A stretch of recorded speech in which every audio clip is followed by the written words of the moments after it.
أهلا فيكم بفيديو جديد. وصفتنا لليوم هي الغزلية أو مهلبية غزل البنات. من أطيب وألذ الوصفات يلي حضرتها، كتير مناسبة لرمضان، ومكوناتها كتير بسيطة ومتوفرة أكيد بكل بيت.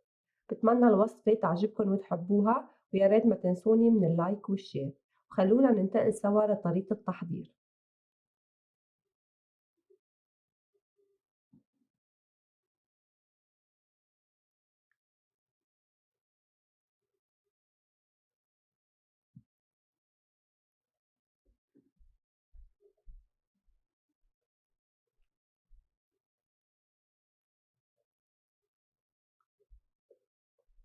مكونات المهلبية هي لتر من الحليب السائل، بدنا نضيف عليه 4 معالق كبار من السكر الحبيبات، و5 معالق كبار من نشاء الذرة.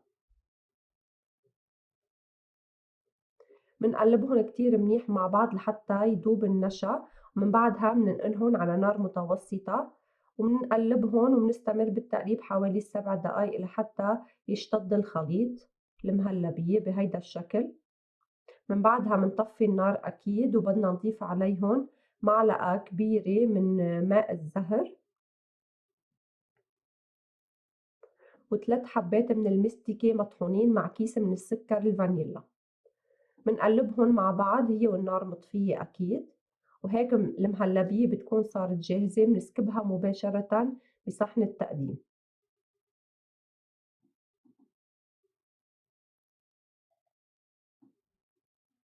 كإضافات على طبقة المهلبية فيكن تضيفوا القشطة القايمة، كمان بتعطيها نكهة جدا مميزة.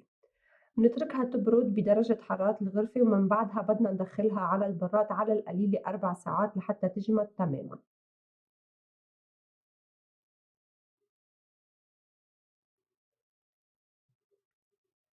ومن بعد ما بردت عنا كتير منيح، بدنا نوضع فوقها طبقة من شعر البنات أو غزل البنات. فيكن تشتروه جاهز، وفيكن تحضروه بالبيت، ولكن يعني أسرع إننا نشتريه جاهز. نوضع طبقة من غزل البنات حسب قد إيه بتحبوه بهيدا الشكل، منوزعه ومنزينها بالأخير بالفستق. كتير كتير طيبة فعلا. كتير عجبتنا، ومتل ما شفتوا ما بتاخد معكن 5 دقايق تحضير وبتكون جاهزة. وطعمتها ما فيني خبركن كتير طيبة، طعمتها قريبة على طعمة البوظة العربية. وهيك وصفتنا بتكون خلصت. بتمنى تكون عجبتكن وحبيتوها، وانطروني دائما بفيديوهات جديدة. ويلا سلام.